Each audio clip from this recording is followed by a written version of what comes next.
E a gente vai aqui agora para desinformação. E aí vamos começar a desinformação com o Mark Twain, né? Ele fala que uma mentira pode fazer a volta ao mundo no mesmo tempo em que a verdade calça seus sapatos. E a gente tem também uma frase do Menzies Moldberg, que ele é um blogueiro da direita alternativa. Eu fico me pensando o que seria uma direita alternativa, deve ser a esquerda, né? Uma direita alternativa Fico pensando quando os caras classificam, alguém classificou, né? Mas como diria Mary Poppins, ela inventava palavras, porque afinal de contas alguém tem que inventar as palavras, senão nós vamos ter o que falar. Qualquer um pode crer na verdade, esse cara falou. Mas acreditar no absurdo é uma demonstração real de lealdade. O cara que acredita numa bobagem, ele está dizendo assim, não, eu sou leal. E isso se transforma num exército. Se tu colocar um uniforme, é um exército. Olha que coisa louca, né? Aí isso aqui, a desinformação engloba fake news, conspiração, sátira, engloba o conjuntão todo. A gente precisa daí dar uma voltadinha no tempo, uns milhões de anos, porque a gente, desde a ancestralidade, a gente foi criado, o nosso cérebro primata foi criado para guardar as experiências negativas. Por quê? Cara, o cara comeu uma frutinha lá e teve um piriri, aquela frutinha eu não posso mais comer, né? Agora ele ia lá e comia um bicho inteiro, não tinha nada, disse, que bicho bom, mas aquela frutinha eu não posso comer. Então o cara guardava isso, ele entrava na caverna, o bicho matava ele, naquelas cavernas por lá com barulho não dá para entrar. Aí foi guardando essas coisas. E a gente, cara, esse livro Eu Primata fala muito sobre isso, a gente ainda tem esse cérebro, né? A gente é um corpo desenvolvido num cérebro primitivo. Então a gente tem essa tendência. As redes sociais, elas dizem assim que elas valorizam o melhor das pessoas, é lindo, né? Acho que eu me emociono, assim, elas valorizam. Aí elas te mostram cachorrinhos, bebês, coisas maravilhosas, mas, na verdade, o fluxo da internet, das redes sociais, 70% do fluxo são emoções negativas. A rede social, ela valoriza demais o conflito, né? De cada 3, por quê? A gente já vai ver isso. Por que elas fazem isso? Elas, primeiro, então, 2 coisas que a gente tem que saber sobre redes sociais. Elas tratam todos os temas como iguais, mesmo que sejam temas diferentes. Então, elas tratam pena de morte, a última música do Zé Neto Cristiano, com o mesmo poder. Por quê? Porque a rede social, ela é plana. Ela não está interessada nisso. Então, nós temos verdade, mentira, violência, arte, preconceito e humanismo, está tudo no mesmo pacote. Está tudo aqui. E ela vai distribuir essas informações sem uma hierarquia. E quando a gente fala de fake news e teorias da conspiração, que são uma base da desinformação, né? Essas 2 coisas, elas têm a capacidade de deixar a gente indignado. Eu leio lá e fico muito bravo quando eu vejo uma foto da mão, assim, um cara com um relógio do Mon dizendo o relógio de Lula custa 30 milhões de reais, entendeu? Isso me irrita, fico indignado com aquilo. E isso vai incentivar que eu entre lá e diga, não, esse relógio é um relógio do Mon de 125 reais. O que acontece? Aí o cara vai dizer, não é não, isso é um Rolex. E aí nós vamos debater, cara, entende? E o que vai acontecer com isso? Enquanto uma coisa verdadeira, as pessoas dizem, ai, que cachorro lindo, ai, que lindo, ai, que casal lindo, uma vez, quando fala de uma coisa que é mentira, eu vou dizer, isso é mentira, não, não é, é assim por isso, não é por aquilo, e aí nós ficamos lá trocando. Então, enquanto de um lado eu tenho uma interação, do outro lado eu tenho várias interações. E a rede social, ela quer isso, né? Ela quer mais fluxo, porque mais fluxo é mais acesso é mais anunciante, e mais anunciante é mais lucro. E a gente embarca nessa história. A gente está dando lucro para esses caras. Esses sites alternativos que produzem mentiras, eles monetizam com a nossa discussão. Porque a desinformação ela é isso. Ela é uma forma de gerar lucro. E a emoção negativa para a rede social também é uma forma de gerar lucro, porque ela faz a gente trabalhar mais em cima daquela ideia. Então, vamos olhar aqui, ó, a gente tem uma verdade e uma mentira. Uma mentira, tem vários estudos que já demonstram, ela atinge 1.500 pessoas em 4 horas, né? E enquanto isso, a verdade está calçando sapatos. Lembra do Mark Twain, né? Ela atinge 1.500 pessoas em 24 horas. Então, uma mentira, ela anda numa velocidade em relação à verdade 75% mais rápido. Por quê? Porque ela é indignante, porque a gente debate ela, porque ela deixa o cara tão puto que o cara... Pode falar puto? Pode, né? O cara tá tão brabo que o cara passa assim, olha só que absurdo isso aqui, pro grupo da família, o tiozão lá, né? Pá! Ele fica irritado com aquilo. Mas se é uma verdade, ele diz, legal. Descobriram a cura do câncer, olha que legal. E não passa no grupo, gente. Então, nas mesmas 24 horas, uma mentira vai atingir 9.000 pessoas e uma verdade 1.500. E isso aí, a gente tem que começar a olhar para isso de uma outra forma. A gente não precisa olhar mais indignado, porque agora a gente tem um instrumento técnico para entender isso. Fake news, teorias da conspiração, são desinformação. Vocês lembram lá, da mesma forma que o Hitler tinha eu não sei se o nome é certo, eu vou pronunciar certo, eu não falo alemão, não, Volksempfänger, eu até anotei aqui, senão eu não consigo falar. Volksempfänger, que é a rádio do povo, estava um marco, ele botou milhões pela Alemanha e o cara passava o dia inteiro falando os discursos dele, fazendo uma campanha antinazista desde 1933, 34. Quando chegou a hora de invadir a Polônia, todo mundo disse, tem que invadir mesmo. É isso aí, eles já tinham passado da fase de discordar. Por quê? Porque era um instrumento de propaganda. E as fake news, elas também são um instrumento de propaganda. Elas não são uma coisa ingênua, uma bobagem, uma maldade. Não, não, gente. Os caras não querem fazer maldade com ninguém, eles querem usar isso como uma força poderosa. A gente vai ver ela mais na frente, né?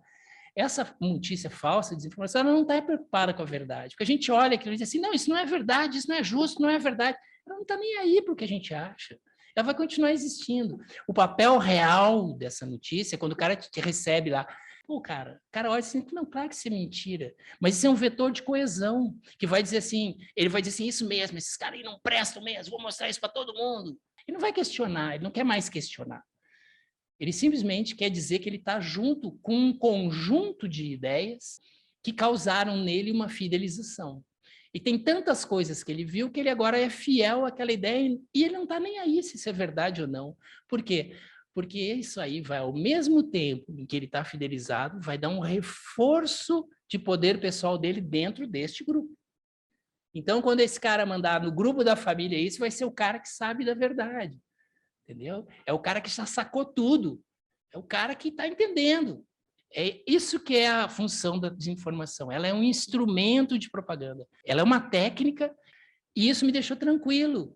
Porque eu olhei para agora para as redes sociais, elas não são sobrenaturais. Foi uma construção técnica de pessoas que enxergaram, a gente vai ver como que elas enxergaram. E se é uma construção técnica, dá para desconstruir. E isso que me dá o alívio. Então, a gente tem que olhar para essa desinformação não como uma coisa sobrenatural, uma estupidez coletiva, mas sim como uma ferramenta que está sendo utilizada para reforçar o poder pessoal num grupo ou o poder de um grupo, ser usada como instrumento de fidelização e, basicamente, ser usada como vetor para diversas outras ideias que vêm na esteira dela. Vamos lá, o anticomunismo, né? A supremacia de esquerda, essas coisas todas que a gente ouve tanto falar. Então, a desinformação ela tem essas formas aí. Ela pode ser uma sátira, que a gente chama de memes, né? Que é a máxima simplificação de uma ideia, um conteúdo enganoso. Pode ser um impostor, uma pessoa fingindo que é outra pessoa falando, ou um conteúdo fabricado, e a gente vai se focar no contexto falso, manipulação, que seria a fake news. Ela, geralmente, a estrutura dela, ela tem um pedaço de verdade cercado de mentiras. Isso aí me lembra muito um PowerPoint que um cara andou fazendo ultimamente aí. Ela é uma verdade cercada de mentiras, né? É engraçado, né? Eu botei isso aqui quando eu fui apresentar a primeira vez, eu disse, olha só, o que é a função disso? A função é que, tendo qualquer núcleo de verdade no contexto falso, na manipulação, fica difícil desmontar aquilo. Porque quando o cara for discutir contigo, ele vai se prender naquele mínima verdade que ele botou ali. E aí fica muito difícil a discussão. Então, qual é a estrutura delas? Elas sempre começam com uma chamada enganosa. É o fim, uma bomba, vergonhoso, revoltante. Elas começam assim. Por quê? Porque ela antecipa o sentimento negativo. Imagina eu chego assim, o meu amigo Benoni, e fala assim, ó, Benoni tem uma bomba para te contar. Vocês acham que ele vai esperar o quê de mim? Uma bomba. Agora, se você, cara, tu não sabe coisa... Cara, muito legal que eu vou te falar. Pronto, ficou bom. Então, eles antecipam o sentimento negativo através... Essa é a estrutura. Antecipa o sentimento negativo. E isso aí vai parar em apoiadores ou ignorantes. Os apoiadores, eles vão fazer essa coesão e vão andar nesse sentido. Os ignorantes, se eles não conseguirem fazer o filtro, eles vão acabar virando apoiadores. Porque eles vão ser bombardeados com essa informação e vão virar apoiadores. Depois, ela apresenta as mentiras e convida a ação. Compartilhe, vamos mostrar para esse petralha e etc e tal, que a gente está vindo, toda hora a gente ouve isso, né? Só que essa mentira, ela não resiste a uma checagem. Ela não resiste. Qualquer um pode fazer essa checagem e dizer que isso é mentira, mas as pessoas não fazem por quê? Porque a maioria desses apoiadores, ele não vai se importar com a incoerência dos fatos isoladamente. Se alguém poderia pensar no Ministério da Educação e fazer uma maneira que é uma piroca, gente. Entendeu? O cara não, isso é ilógico. Então, o cara não vai estar se importando com a incoerência do fato isolado. O valor para ele está no conjunto. Todas as coisas que ele não gosta naquele grupo político, ele vai responder através da transmissão dessas informações falsas para outras pessoas. Entendeu? Então, o que ele vai fazer? Não é a mentira em si que é importante para nós, a gente tem que entender que esse cara está fazendo um comportamento de resposta a alguma coisa. E isso que é o fundamental. E a partir desse momento que ele pega esse conjunto de mensagens, ele vai estar autorizado a ignorar a realidade. Né? Por quê? Porque ele está comprando essa ideia. Então, isso aqui é uma coisa importante, né? O simples esclarecimento da verdade não vai funcionar com a maioria desses consumidores. Não adianta chegar lá e dizer para ele que é mentira, o cara não vai aceitar. Por quê? Porque ele está posicionado, né? Ele não é ignorante, ele está posicionado. Ele quer aquilo ali. Eu não gosto desse partido, eu não quero o comunismo. Ele nem sabe o que é o comunismo, né? Então, ela vai se posicionar e vai compartilhar todas as coisas que chegarem dela que validem, como a gente viu lá atrás, uma posição que ela tem sobre o mundo. As consequências são terríveis, né? Porque a desinformação, ela gerou uma interferência direta no modelo político global. Na Hungria, né? Quase na França, bateu na trave na França, aqui no Brasil, na Grã-Bretanha, quando eles saíram do Brexit, nos Estados Unidos, e lá na França, a gente ficou lá, né, entre direita e supremacia de direita, e aí a gente estava torcendo para a direita. É louco isso, não é? Enfim.